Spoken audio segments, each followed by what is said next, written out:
I feel like we're becoming really, really close now, and I feel like these are almost becoming my little cousins. So I felt like it was the right time to fill you all in on my embarrassing stories.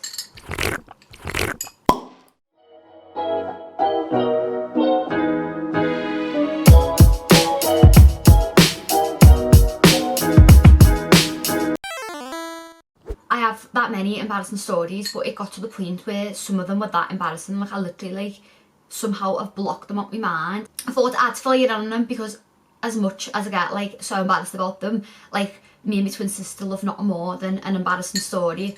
So my first embarrassing story took place like 3 years ago during first year of uni. My twin sister moved out to student accommodation, and it was like the day everybody moved in, and I came along and like just, I don't know, I just came because like, why not? I love gagging off my twin sister's mates. So yeah, she'd moved all of her stuff in, and then the whole of the student accommodation had like an induction meeting like somewhere on campus. And Louise was like, oh, just come with us, because like they didn't know how long they were going to be and all that. So this meeting was like a good 15-20 minute walk away, because the campus is quite big, and obviously I've never been there before, don't know my way around. So I was just following everyone else. So we were getting there, and I needed a wee. Then I was like, Louise, I'm gonna have to go back to the flat because I'm literally like going to wee myself. So I'm on my way back, pure speed walking, like me thighs were squeaking, I was walking that fast. As well, I literally could not tell you my way around to this day. 3 years later, I do not know my way around that campus. So I was trying to Google map it, and then all of a sudden my phone ran out of charge. So I was like, oh my God, I literally do not know my way back, and I'm literally about to wee myself any second now. I finally found my way back to the flat. So I'm in the lift, and I'm literally like nearly crying, and I was like, oh my God, I'm literally gonna wee myself. But bear in mind, at this point, the whole, like the entire student accommodation was at this meeting. Like there was no one in the building apart from the security guard who watched the CCTV and the receptionist. If I'm the only person in the flat, he's only watching me walk around because there's nothing else to watch but me. And the lift was the longest lift of my life. And all of a sudden, like, I literally just started weeing myself. And I was like, oh my God. If the security guard see my face on that footage, he would have been like, absolutely traumatised for me. Anyone who knows me, I was having a nervous breakdown. I didn't know what to do, because although I said everyone was out of the flat, I was just thinking, imagine like, someone gets in this lift now. The lift was basically flooded with my piss. I ran out the lift, ran into Louise's room, grabbed all of the towels that were fresh and brand new, which she hadn't even used yet. She just moved in that day. And I thought, oh, and I grabbed a new flash spray, which I hadn't opened yet, to disinfect the lift as well. So I ran back to the lift, got a few towels, pure wiped all the piss up, and then literally just legged it back to Louise's room, was just sat there like, oh my God, oh my God, oh my God. It was just like, this is actually one of the stories that I forgot until last night when I texted Louise and was like, what are my embarrassing stories? Like I literally can't remember half of them. And then she reminded me, and I was like, oh my God, do I even want to tell this story? I don't know, but here I am telling it. We'll probably regret it once I post it, but here we are. So I rang Louise and was like, oh my God, I've just pissed myself in the lift. And she was absolutely fuming, because obviously the security guard, who's probably 99% certain, watched all this unfold. She's like, I've got to walk past them every day. I'm here for the whole year. She literally wanted to kill me. It was just absolutely traumatising. So like, I just hope now that you've watched this, if you ever think about being mean to me, you think about all the traumatic events I've experienced and just think again before hating on me. So that was story number 1. So story number 2. Let me just make a disclaimer before I tell the story, so you don't think I'm an absolute weirdo. You probably still will, but like, let me just tell you. So like, from the age of like 10 to like now, I've literally been so anxious. Like I've got such bad like anxiety in social situations. Like I just go so nervous. So whenever I got myself in a situation like this, I'd just panic and like go into shock and just literally run. Like I don't know what it was. I just couldn't deal with it, and I would just run the opposite direction from any situation I got myself in. So we were in Sandcastle Water Park in Blackpool for like mine and Louise's like 13th or 14th birthday, and we were in the wave pool. And you know the way in the wave pool you've got like the shallow bit where everyone can sit down. We just walked into the wave pool and everyone was like sat around, and me and Louise were like getting into like the deeper bit. And then we found this float, and me and Louise pure ran for it, and we were pure fight. I know we were like 14, but like we like to have fun. We were pure fighting over this float, and we were like, now look, I want it. And we were pure like tugging over it. But I was facing the deep end and the shallow bit was behind me. So we were pure tugging over it, and then I just seen Louise smile and she let go of the flute.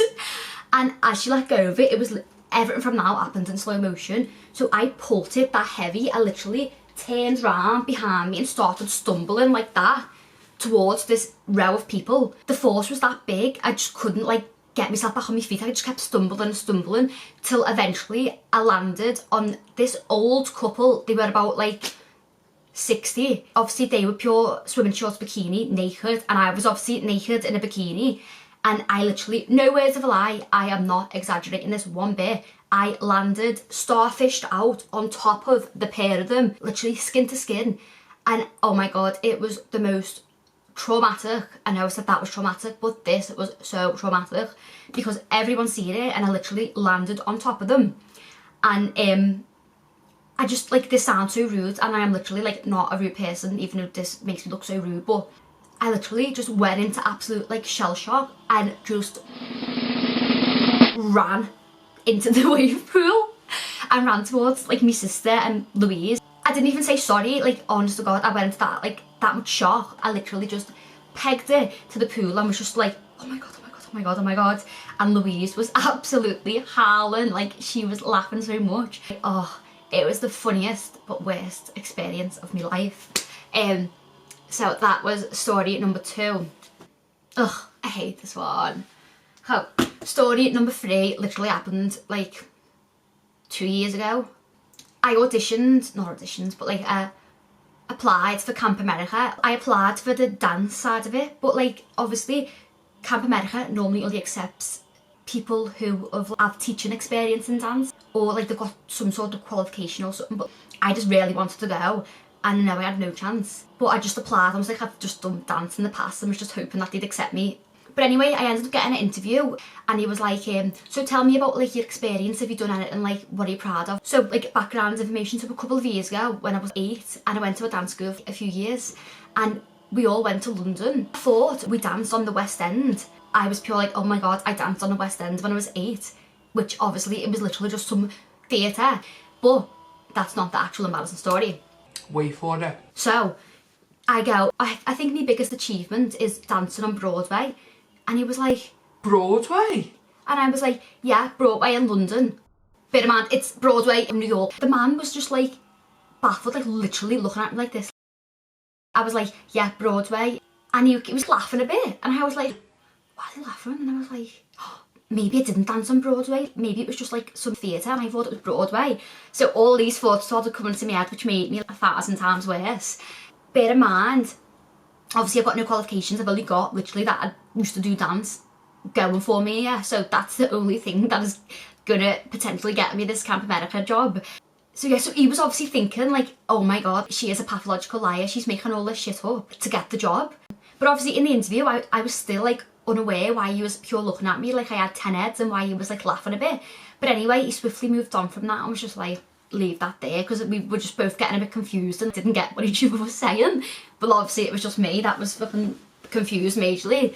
So I left the interview and I rang my girlfriend and was like, I've just been in an interview then, and I told him that I danced on Broadway in London, and Rosie was absolutely howling. She just couldn't believe that I'd just made a holy show. Like, it just looked like I was lying, and I was that much of a bad liar. I couldn't even get the story correct. I told Louise, who obviously danced on the West End with me, and she was howling and was like, we've never danced on the West End before. I know I keep saying every story was like pure embarrassing, but every time I retell a story, I literally die inside. Obviously, you all know I didn't get the job. I didn't even know why I didn't get the job. Well, I do know, but that's why I didn't get the job, but I can't even remember, like, I don't think I even heard back from him. Probably just thought, fuck off, you weirdo. But yeah, that was embarrassing, and I'm glad I've just told you all about it because I feel a bit better now. But yeah, I think I am going to end the stories there because that has just made me relive the whole embarrassment, cringe of it all. But yeah, I hope you enjoyed a laugh at my expense. I've got plenty of more embarrassing stories if you want to hear them again. Let me know in the comments section if you would like a part 2 of this video. And also, I love hearing funny, embarrassing stories. So if you have got any of your own, please leave it down below in the comments. And yeah, if you enjoyed this video, please like, comment, subscribe. I would really appreciate it. But yeah, that's all for today's video. Peace.